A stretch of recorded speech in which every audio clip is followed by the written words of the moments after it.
Que se passe-t-il dans l'épisode de Plus belle la vie, encore plus belle ce vendredi 12 janvier?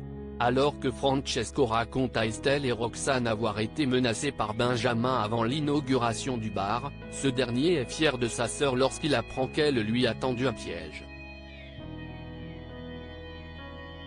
Estelle, quant à elle, préfère rester sur ses gardes. Lors de son interrogatoire, Benjamin est interrogé par Ariane sur sa présence sur la place tandis que Samuel le questionne sur les raisons de son retour à Marseille. Sa garde à vue est prolongée avant sa mise en examen. Mais pour Estelle, il n'y a pas de doute, Benjamin aurait empoisonné Francesco pour se venger. Si est en tout cas ce qu'elle affirme auprès de Luna, juste avant de lui avouer qu'elle a couché avec lui peu de temps après. Un acte que son compagnon ignore. Au cours de la conversation, Luna lui conseille de ne jamais lui dire la vérité.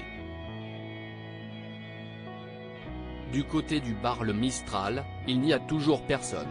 Et même si Kylian souhaite refaire une inauguration, cette idée s'avère plutôt compliquée, la fête a coûté trop cher.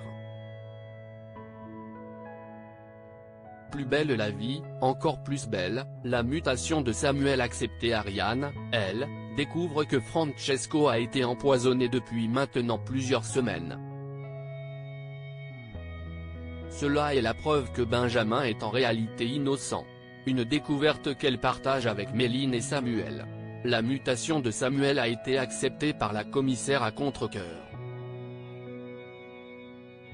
Pour cela, cette dernière a été obligée de passer par le préfet. Mais elle a peur que les équipes le rejettent si ce qu'il a fait venait à être révélé. Samuel, de son côté, n'a absolument aucun regret. C'était son devoir. Pour lui, son arrivée à Marseille est l'occasion de repartir à zéro et de tourner la page.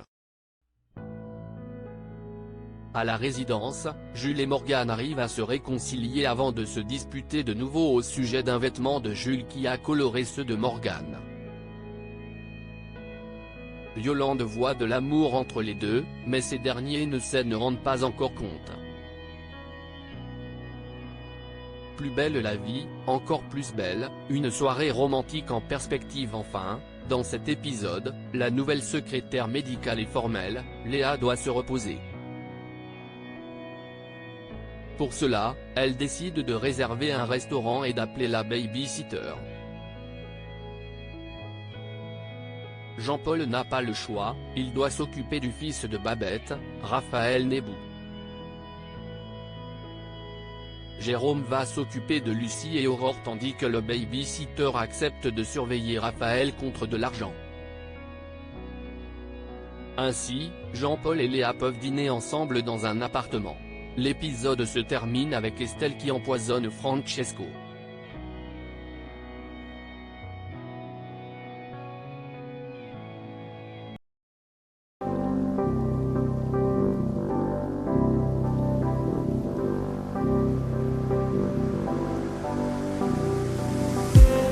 I just need